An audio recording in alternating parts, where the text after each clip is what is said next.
Hey guys, it's Jeff, and today we'll be taking a look at how you can get Fortnite for iOS the fastest way possible. Today's video is sponsored by Dollar Shave Club, so check out the link below. That's dollarshaveclub.com/techreview to find out more information and get your starter kit today. So first thing is first, this popular PC and console game is not available for everyone just quite yet. It is still invite only. You do have to fill out a form to apply for the beta or sort of pre-release for iOS, so there is a link in my description where you can find that form and apply right away.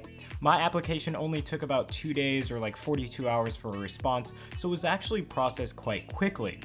Recently, Epic Games, which is the creator of Fortnite, announced that there is an invite protocol set up for already approved users, so let me know in the comment section down below if you want to get invited, and I'll invite you as soon as I can.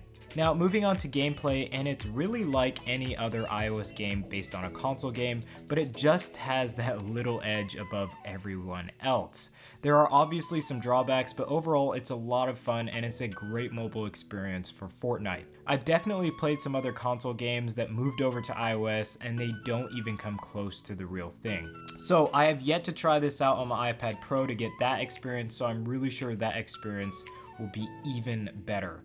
So guys, this is like the best way to play Fortnite mobilely. It's awesome on the iPhone 10 and I'm really enjoying it so far. Anyways guys, that was just a short how-to on Fortnite and a little bit of a rundown of how my experience has been. If you want to be invited, get subscribed, and I'll have a post on the community section of my channel within the next few hours where you can send me the details for your invite and we'll get you all playing this game right away for iOS. Thank you all for watching, and I'll catch you in the next video. Peace.